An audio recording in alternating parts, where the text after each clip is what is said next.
So the headline is that the big Siri update we've all been waiting for is finally going to be coming in 2026, and it will be powered by Google.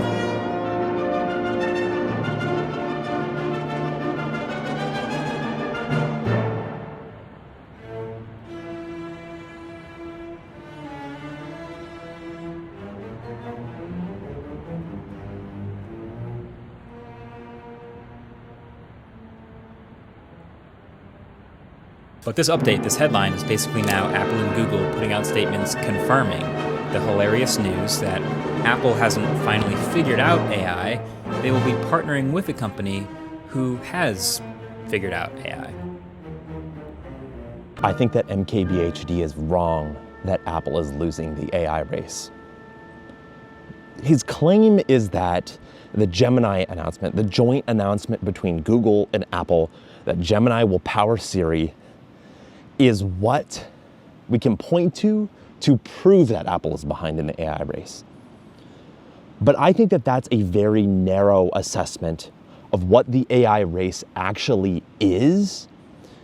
And I think that his claim is more so talking about the LLMs that power the AI race, because it only focuses on that one key component of these systems. All the way back in 2024, I made a video about OpenAI's O3 model, which was their, I think, second giant thinking model, as they call them. And the headlining news was that an AI model had made it into the top 200 programmers in the world. And so I was making a video about that. And my claim was, who cares? The way I talked about it was that I thought that LLMs were commodities, which was not, I don't think it was yet conventional wisdom at the time. It kind of became more and more conventional wisdom in the coming months. And as the year progressed, as we tipped over into 2025, all I could do is continue making videos pointing back to that one, saying, hey, LLMs are still commodities. Grok made a new model that is benchmarking better than the rest. Commodity. Google made a model that's better than the rest. Commodity. OpenAI is back out in front. Commodity. DeepSeek makes a new model. Commodity. So everything continued to point back to that direction, that this one single component really was not all that important, other than the fact that it was a new technology and that it was a technology that was progressing at a rate that felt exponential. Hopefully this is starting to sound familiar to you, because the parallel that I drew was between the AI race right now and all the way back in the days of the early PC race. In particular, the Apple II, which I think is fair to say was the first real breakout hit of the PC race. So back when Apple was making the Apple II, what mattered the most? Was it the processor that they were using? Was it the hardware that they had built? Or was it the operating system that they had made? Well, the answer was actually that it was the apps. The apps were the thing that made the Apple II a success. Famously speaking, and this is again just a reiteration of what is in that video from before, the spreadsheet was invented for the Apple II. And literally the spreadsheet was the original killer app that made Apple a success as a whole, because it made Apple II such a big success as a whole. In this era, though, I think that we should actually look at the Apple II's competitor to see what mattered the most there, and then draw lessons from that era and bring them forward into this era. So let's take a look at the IBM PC. The IBM PC was positioned as an Apple II competitor, both in the same product category, both competing for the same customers. And in order to get out very quickly, because IBM sat on its laurels for a very long time before making their own microcomputer, they said, hey, Intel, will you make the microprocessor for us?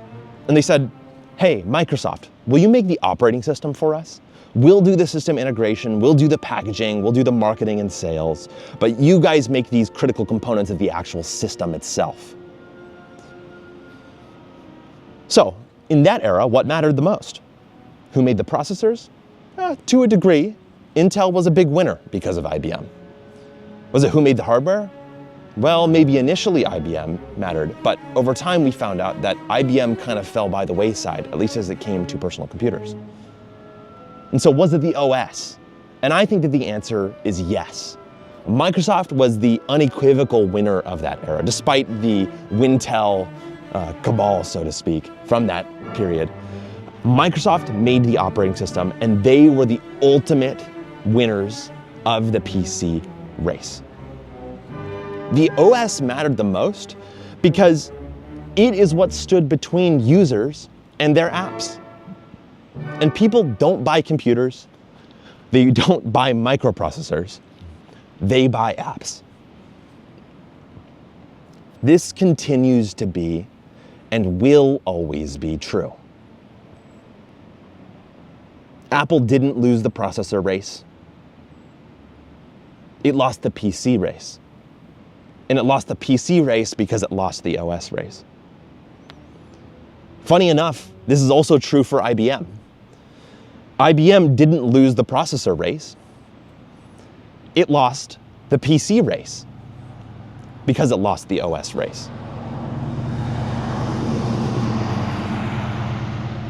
And on the other side of things, conversely, Microsoft didn't win the processor race. That was Intel's responsibility. It won the PC race because it won the OS race. And so I think when you take those lessons and you zoom back out and you bring it forward to where we are now, you can say that the most credit that I can give Marques here is that he is right in a very narrow way. Computers are built in layers. The microprocessor is one layer. The OS is another layer. The apps are the pinnacle. And so if you're winning at apps, does it matter if you're winning in processors? Not really. If you're winning in the OS, who cares if you're winning in processors? The same is true for AI.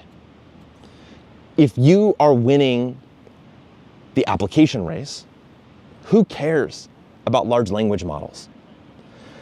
If you are winning the chatbot race, who cares about large language models? LLMs, like Gemini, are the new microprocessors of the AI system race. I don't even think you could call it the AI race. I mean, maybe, but what MKBHD is describing is an LLM race, not an AI race. And so the important question becomes, if back in the era of the PC, you had to look at the critical components, the operating system and the microprocessor, what are the critical components of the AI era? So we're gonna make it pretty simple. We're gonna boil it down to 3 C's: context, capability, and convenience. These are the 3 things that I think are going to define the real competition in what we're calling the AI race. Because in order to determine who's winning the game, you have to know the rules first. Let's start with the most important, context. I have long thought that context is the thing that will decide who's going to win the AI race. And I'm going to draw you a quick sketch of how I see it. You can think of your chat as a kind of list of a bunch of lines of text that are going bit by bit. And then you've got your AI, which looks at this window of text that you've sent it. You can imagine that these lines continue throughout this middle section. The AI here, I'm going to draw over to the side as an eyeball because it's looking. And it sees this window a little like that. So this is the first important factor, and this is the thing when it comes to what Marques has said and what most people discuss when it comes to LLMs and the hardware that they're running on, that actually is related to the LLM itself, the context window. Context window is basically how much the AI can actually remember about your conversation, what it actually operates on. Because what happens is that if you can imagine this being a really, really long amount of stuff further back, it gets harder and harder for the AI to remember everything. In fact, there are actual physical limitations on what it can even look at. But even if it is very long before that, the more context you give it, the harder it is to make meaning of what's actually in the text. So there has been a lot of discussion about what makes up these chatbots. In fact, I've discussed it in the last video, as I've talked about before, which is that one of the things that turned LLMs into these chatbots is the system prompt. Now, the system prompt can start off very simply. It can basically say, you're a chatbot, you're working to help this user. It's sort of a discussion of what it is that you're actually trying to achieve as the chatbot. And then the LLM, which is just predicting the next word, looks at this and thinks, oh, well, at the very top, I've been told to do this thing. And so as a part of my context, I'm going to include that in my context window here, right? I'm gonna include it up here at the top. So I'm always listening to the instructions that the person who's created me give me. These, of course, can get more and more complex. It can tell you what the kind of brand guidelines are, what the safety guidelines are. It can give you the ins and outs of when to respond, how to respond, all of these sorts of things. Maybe not when to respond, but more so how to respond. The second piece of a chatbot, beyond just the LLM and the context window itself, is the chat history. Now, you may not think of it this way. Maybe you do, maybe you don't. But the actual history of the chat, everything that's included in that context window, the things that you've sent beforehand, are part of the context of what an AI is considering when it responds. So if you imagine that you're about to respond right here, well, it takes into consideration the system prompt, everything that's been said before, both by you and by the chatbot. And then it takes into consideration the very last thing you said, the prompt, and then it responds with this information down here. So the chat history is actually part of the context itself. This core set of things is what the early chatbots looked like. When you first tried out ChatGPT when it was blowing up a couple of years ago, this is probably the summary of what your interaction with this chatbot looked like. Now, pretty soon after that, and as a part of O3, like we've discussed, there was a fourth thing that was added, which was thinking. Now, I'm going to put a pin in that. Let's come back to it in a second. Because if you think about the cleverness of just these first three items, in the past you might have heard of this upcoming prompt and the way that you phrase it as prompt engineering.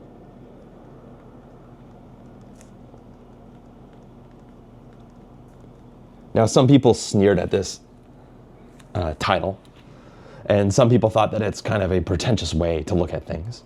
But it's true. It is what you were doing. You were engineering the next prompt such that the chatbot could respond in a way that was to your liking.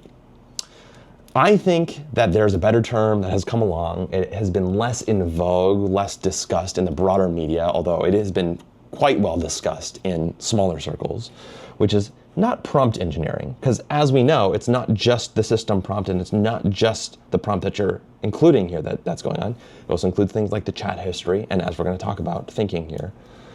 The better word is context engineering, which makes sense because we're talking about this context window.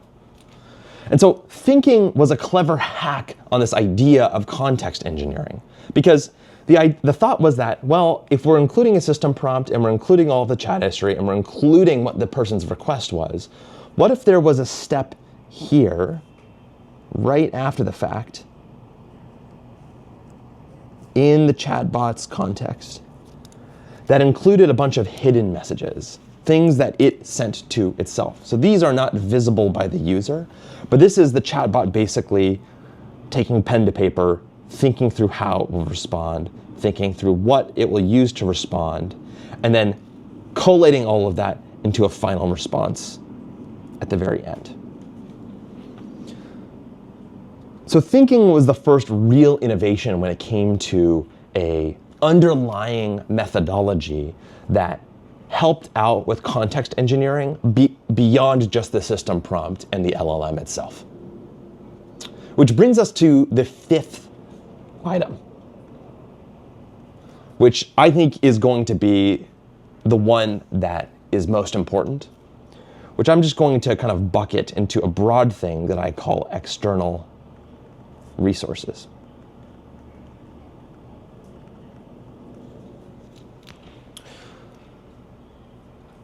You've definitely seen this in your chatbots if you've used them. This is things like web pages that the chatbot reads that come from a search that the chatbot does. You may have heard of this called RAG, Retrieval Augmented Generation. The idea is that you have all of these documents and these web pages and this data on the outside, beyond even just the chat history. This is stuff from the broader world, maybe from your computer or from a database or from the internet. And that as a part of this step between your prompt and where the thinking happens and within the response, you can take some of these things and sort of suck in the appropriate ones, the most relevant ones, to form a good response. So that now that they're in here in that thinking stage. And so this kind of automated context retrieval is part of that context engineering. And this is why context is such an important piece, because LLMs are really ultimately kind of dumb things. All they do is predict the next word. They have to feed the words that they're generating back into themselves in order to generate a complete thought, for God's sake. And so all you can do as someone who's using this piece of technology is provide the right context within the context window in order for it to plausibly provide the correct answer at the very end of the day, down here at the bottom. And so you can imagine that, first of all, in a scenario where you look at something like ChatGPT versus Gemini, the search function is really, really important, because how well your search function works determines the quality of the information that's being provided back into this thinking stage. But there's another piece here that I think is even more important that we're going to come back to later, which is personal data. These are things like your messages, your emails, your photos, your calendar. I mean, you can basically imagine that original iPhone home screen, and every single one of those things has a lot of personal information in there that's important. Contacts. But there's other stuff too that's less specific, but that's also important. There's kind of more contextual information. Your location, plus your location history, where you are and where you've been. Your activity. What's in your health app? I mean, we've even seen ChatGPT recently, OpenAI, try and take in some of this information so it can provide a better service to its users. And I could go on and on. Literally anything about your life could be included into this context with the right search function, with the right retrieval function. So that's context. Just to summarize, context is the amount of information that an LLM takes in and considers before it provides a response. The better that information, the higher quality that information, the better it can sort through that information, the better the response will be, and therefore the better the chatbot will be, the better the user experience is. So here are the kinds of questions that you should be asking around context whenever you hear anything about an AI race. What data do you have access to? How good is your search function? What tone does your chatbot take? How does it behave? More and more lately, I've been saying this, and maybe I'll make a whole video about it another time. I think the company with the best search function is going to have a huge advantage over anyone else. And that's because basically the automated portion of context engineering is fundamentally search. And so if context is a very important piece of the puzzle here, the person who has the best context engineering is likely going to win. That brings us to our second C, because if context engineering is all about providing the right answer to display the right information,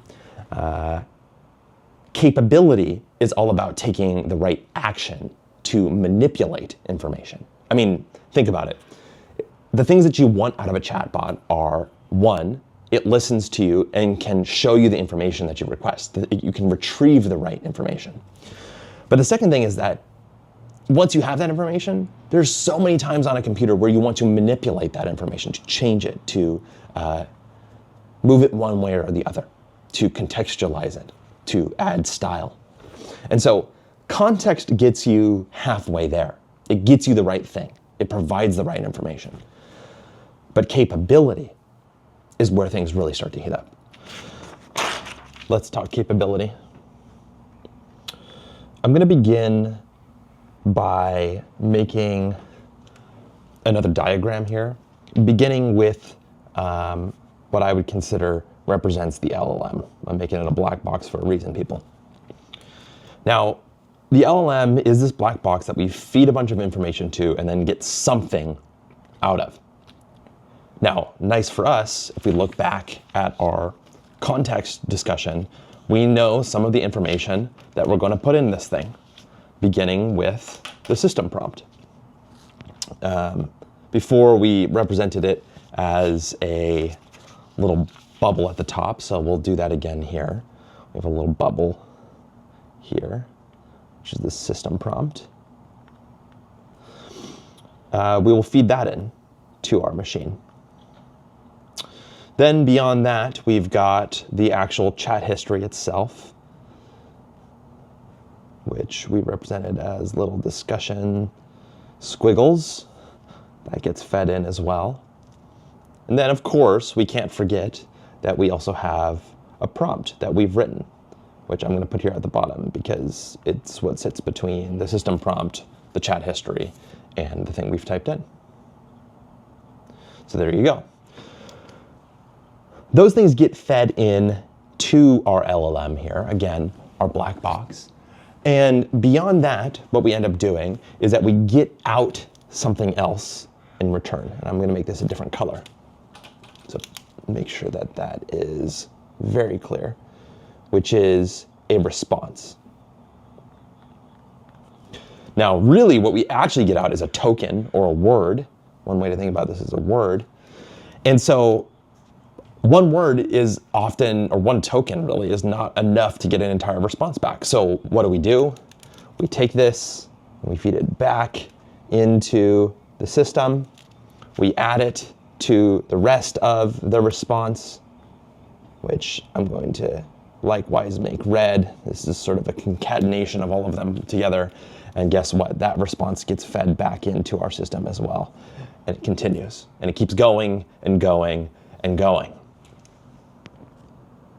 Okay, so when does it stop? Now, this is the core question that'll kind of illuminate what capability is really getting at. Because if this thing is just circling around itself over and over again, then there must be a point at which it knows how to stop. And the first clue is that really, if you zoom out here, it's not the LLM itself that is doing this, but a broader system overall. Because the LLM is actually running as a piece of software. Of course it is. Okay, that's kind of interesting. That software is running on hardware, as we know. But the real question is not how the LLM knows when to stop, because it doesn't, with a small asterisk. It's how does the software know when to stop running the LLM? And the answer is that one of these words that the LLM knows is a special token. It's a special response that to the computer looks like, and I apologize for my octagon here, it looks like a stop sign. And when this software encounters this stop sign, it says, okay, we're going to stop. And so really it's the software here that is doing the stopping, not the LLM itself. The LLM just sends a signal here. And so in a very rudimentary way, in the simplest versions of these chatbots, one of the capabilities of the LLM, of the chatbot, of the software is its ability to stop. I know, kind of boring, right?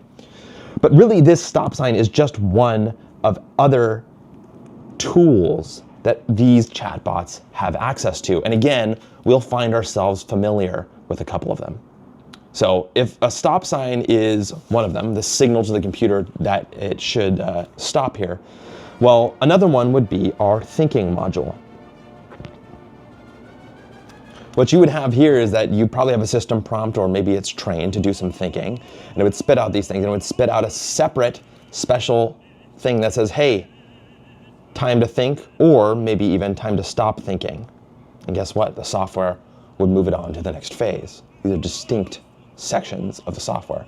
Continue the loop, move on, give the response in return, and then spit out the stop sign. The last version of these that you might be familiar with is search. Because guess what? Search is also a tool that these things have access to. So how does the software know when to use search? Well, this one is special because it's not triggering the end, and it's not triggering a different phase of the LLM. So I'll use a different color here. This one is triggering an actual programmatic web search of the World Wide Web. And so it spits out this token, which says to the software, pause, we're not going to go any further yet. And the software says, oh, okay, I'm going to go out to another piece of software over here, which knows how to do a search, knows how to read the web pages that you're providing me. And then I'm going to provide those things back into my LLM as more context, more information for it to then feed back, of course, into the system. That should probably be black, so we'll make it black. So tools are really just signals to the computer that tell the computer to run other software, perform another function, do something else in return. And one of the interesting things is, why does this have to stop here? Why does it have to stop with retrieving information? Why does it have to stop with creating a better thinking process for these chatbots? Why does it have to stop with literally stopping the computer itself? Well, of course, the answer is that it doesn't. As you know, on top of this hardware, there's plenty of other applications that you are running at any other given point in time. One of them may be search. One of them might be a Photos app. One of them might be TikTok. Who knows? And all of these functions, all of these things, these bundles of software that this stuff has access to, as long as the LLM has some special signal that says, hey, computer, go out and do this thing, report back with information, can become part of the capability of the system as a whole. This is super cool. And you'd imagine that this would be something that anybody could take advantage of. But we're going to come back to it. And I'm going to point to this as another reason why Apple has a very unique advantage over pretty much anyone else, with a couple of gigantic asterisks. And so that's capability. If context was all about finding and displaying the right information, then capability was about actually performing the right thing, doing the right action on that information, manipulating that information in the way that the user wants. If the first two C's were about the chatbot itself, convenience is all about how you actually get the chatbot into the hands of the people that might want to use it. Another word for this might be marketing. But I think it's also a good place, because there's not a lot of diagrams to be drawn in this one. I think it's a good place for us to begin our competitive analysis to explain why I think that MKBHD and the team there maybe missed the mark a little bit on the common sentiment that people think that Apple's behind in AI. After we do this, after we talk about convenience, we'll wind our way back through these first two C's. But let's go ahead and start with the first part of convenience, which is distribution. So take a look at ChatGPT. How do they actually get ChatGPT to you? Well, maybe you access it through a web browser, maybe you use their app, but it's 100% software in the way that they get their chatbot to you. Now, how do they make you aware of it? Well, they market, right? They have been running a lot of ads lately. If you've been watching any TV at all, you'll see a ChatGPT ad, most likely if you're watching any period of time on any type of broadcast TV, and sometimes even on something like YouTube. What about someone like Meta, just as a comparison point? Well, they have pretty good distribution too. They also mainly get their products into your hands via software, and they haven't even had you download a separate app. In fact, they've stuffed their chatbots into the Facebook and Instagram apps for the most part to get their distribution. So that's kind of an interesting way to look at things. Google is where things start to look the most interesting, I would argue, because guess what? They also have a way of getting the software to you, which is google.com. If they wanted to, tomorrow, they could switch Google to Gemini. They could just 100% do it, and every single person who has been using Google would get Gemini instead. You've already kind of started to see that with AI mode and the AI summaries at the top of pages. You're seeing a lot of Google's prowess and their distribution coming together in order to make Gemini get access and some of these AI features get access. But they've also got hardware products too. They've got Google Home, they've got Android, and all of these things are stuff that they have 100% control over because they own the hardware and the software and the firmware. But they also have other applications like YouTube, for example. You can chat with Gemini in any YouTube video, and I've already heard tons of people using these products. So Google knows their distribution advantage. They know the challenge that their existing business model combined with their distribution advantage gives them. But I think that they're doing an incredible job. And if the conventional wisdom right now is that Google is ahead, it's because they have used their technology combined with their distribution advantage, combined with their business model in a very stellar way over the past 12 months, I would say. And that brings us to Apple. They're probably the easiest to analyze out of anybody other than maybe ChatGPT, because guess what? They've got the iPhone, they've got Siri, and they've got all the other devices in their ecosystem that can use Siri. So at any moment in time, if they want to replace Siri with another Siri, they've already gotten that distribution advantage without even having to ask anybody. Which kind of brings us to a second but related piece, which is accessibility. How accessible is this chatbot? Well, the web is one way to access it, as we talked about with ChatGPT. Apps are another way of doing that as well. But the lesson here is going to be that if you control the device, you have a huge advantage overall. It's just way more convenient to have a hardware button that is automatically, by default, mapped to a chatbot than it is to inform someone that the chatbot exists, convince them that they're interested in it, and get them to download it, sign up for an account, et cetera, et cetera, et cetera. It's just a lot of work to get somebody to do all those extra steps. And so if you can bake it into the device, you already have an advantage. So, for example, you're not going to see OpenAI get access to the Siri button on an iPhone without legislation. You're not going to see them get access to Google's voice activation on any of their devices without legislation. And by the way, that's why they're rumored to be making a device, maybe a pen, because they know this. They know if you control the hardware, the firmware, and the software, then you can actually control the entire experience. And you're not confined to the walled gardens of someone else's ecosystem. So in this way, ChatGPT, if you think that they're ahead in the AI race, is actually at a huge disadvantage when it comes to convenience. Gemini, I think, is arguably the best in their position because they have tons of touch points all over the place, and they span all the way from hardware to the actual applications themselves. And I'd say that Facebook and Instagram are pretty decent too, although they're kind of weird. They are stuffed into those corners of those apps. And I think if you look at things as a whole, maybe Apple isn't beating Google, but I do think that they're in a pretty good position here as well, because they have every single iPhone that can support Apple Intelligence as a touch point for their new version of Siri. So that's a huge advantage in their part. And I think that if you look at the big picture of things, that this is just the first thing that shows you that Apple shouldn't be considered behind, because these are hard moats that they have built over time that I think are only accelerated as long as they can execute on the actual chatbot thing, which we'll talk about here at the end. Let's wind our way back through Apple's other advantages through the first two C's, and then we'll close out. Beginning with capability.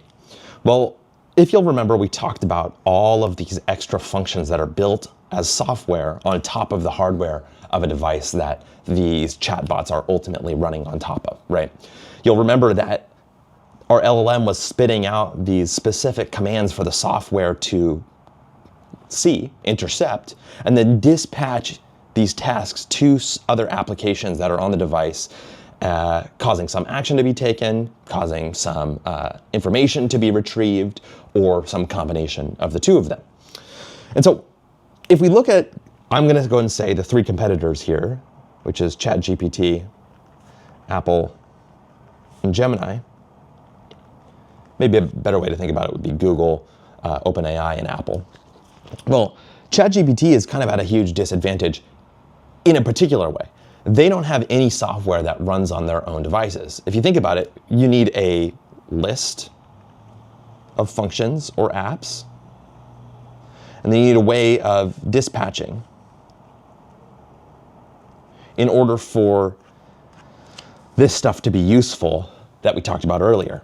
ChatGPT definitely can find a way to dispatch. I mean, we know that. We see that its tools are well done, and that, they even have a search function that they licensed or built that has buttressed their chatbot's capabilities. But nobody's building, to a first approximation, no one's really building on ChatGPT's software architecture, building actual full applications beyond GPTs themselves. And so ChatGPT's best hope is that they will gain access to other applications out that are publicly accessible and indexed in other databases on the web. So maybe this isn't on their own hardware, but somebody else's server, they can go and ask them for some application, something to be done, and then get that information back. By the way, this thing is basically called MCP. If you've heard any buzz about MCP lately, Model Context Protocol, this is what all these people are talking about. If you think about all of the different servers on the web as a series of databases with functions that can be done, with things to communicate between the two of them, then ChatGPT hopes that, well, guess what? Their chatbot can sit in the middle and dispatch their software, which will then go to this list of functions and say, oh, over on Google's server, go ahead and do this thing to their email. Over on Apple's device, go and ask it to do this thing. Now, this is gated by everybody else cooperating. So guess what? Apple's probably not going to cooperate. I know people have said that they're going to use MCP, but it doesn't seem like they would cooperate with their own software stack, any of the apps on the App Store, which we'll talk about here in a second.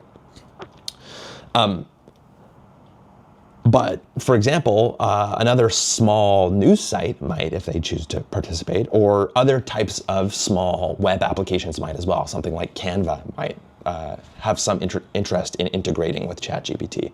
So ChatGPT's success is gated by the community's decision to buy into MCP and the quality of its ability to index those MCP functions. What about Apple? Apple is interesting because it kind of goes the other direction. Now, it could take advantage of MCP as well, for sure, but it also has its own software and hardware stack. So it would make a lot of sense for them to be able to tap into apps, at least that are first party, the ones that they're building.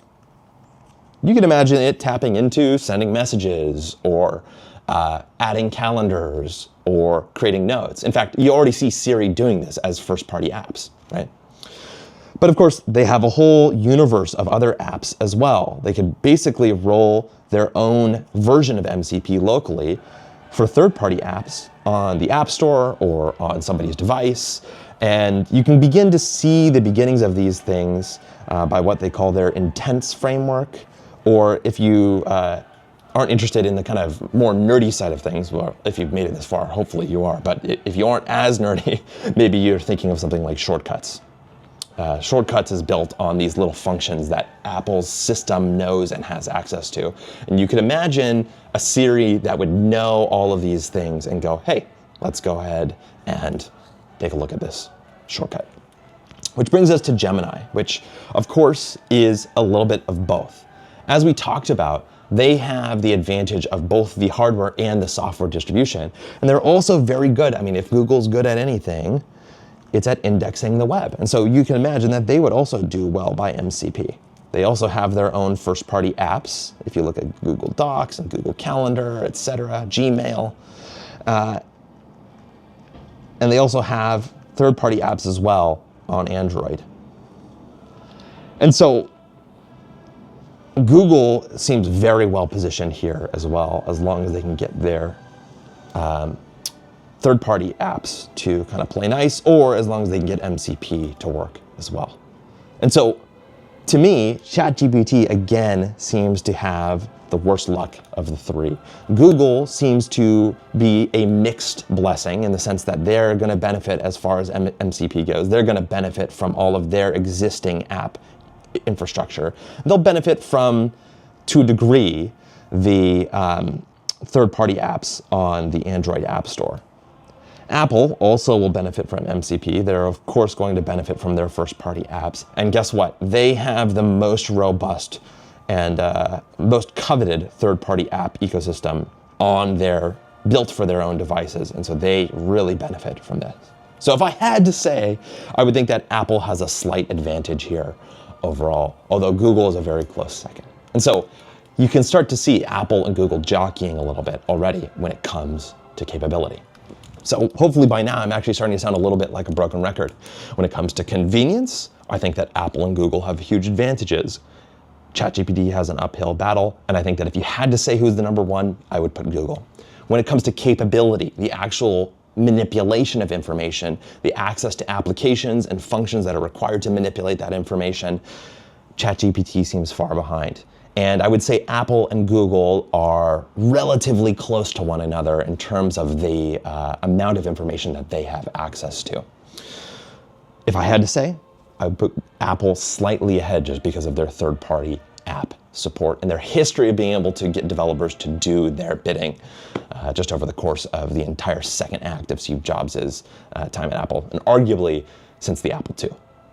Let's go ahead and move on to the final piece here, which is context. So when it comes to context, we'll look at everybody again. We're going to look at OpenAI. I'm going to do better this time. We're going to look at Apple, and we're going to look at Google.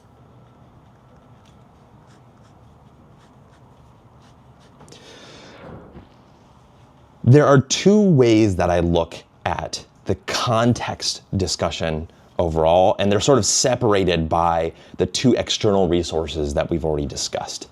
Starting with OpenAI, I want to look at this as it comes to world knowledge and as it comes to personal knowledge. So when it comes to world knowledge, I think the best way to look at this is that anything that you have access to that is out on the internet, if you've got a good search and can retrieve web pages well, and you aren't blocked by a lot of these crawlers, then you're gonna do A-okay. And by the way, anybody that has access to the internet is likely gonna do A-okay here. So when it comes to world knowledge, I think it's relatively even playing field because everybody's got access to pretty good search and pretty good web pages. This is stuff that's accessible to everybody. What about when it comes to personal information, personal data that we talked about? Messages, photos, notes, location history, activity, contacts, calendar, emails. This itself I would like to separate into a couple of things as well, which is stuff that is software defined and stuff that is limited by hardware. Beginning with OpenAI, well, as things go in terms of software-defined information, they have a little bit, right? They've got a Canvas feature. They've got somewhat access to the APIs of like Gmail. I think they call them connectors on ChatGPT. I don't remember exactly. But really, they're not producing much of their own data other than the chat history. That's sort of their unique advantage. Because they were there first, because they're the biggest name in the space, they've got a lot of information about you recently if you've been using it a lot. That's kind of where it begins and ends for them. Now, what about hardware? They've got pretty much nothing. And so again, for OpenAI, other than their chat history slight advantage, if you could even call it one, it seems pretty bleak. What about Apple when it comes to a software advantage? Well, of course, they will have all your chat history, hopefully, once you start doing it. But minimally, they've got every app on your iPhone.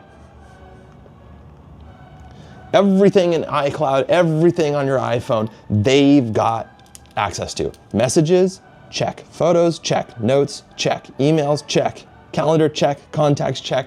You go down the list. Any other piece of information that's accessible and indexable, anything that Spotlight search can access, they've got access to. Good news for them when it comes to software, because they're storing all of that information. What about hardware? This is more about that stuff like location history, activity, things that are kind of passively involved to some degree. Well, of course, they've got hardware as well. And they've got full access to it. In fact, they've got full access to pretty much all the hardware that they run on. And so for them, they will likely do well by the context discussion because they've got both the personal and the world knowledge to its fullest extent. By the way, Apple's really embarrassing failure with more personal Siri, this was their pitch. They recognize their strategic lane is unique overall amongst everybody because they control so much of this information for the audience that they care about. Anybody that owns an iPhone is gonna be doing pretty good by a lot of this stuff. And that's why they pitched more personal Siri this way. It's just a matter of execution at this point. What about Google?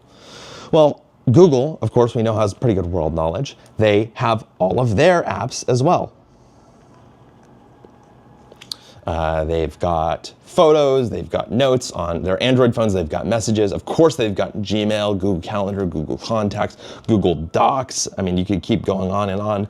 They're doing fine by software information. Any piece of data that you have put into Google, by the way, including search history, is going to be ripe for the pickings when it comes to Gemini. What about hardware? Well, it depends to some degree.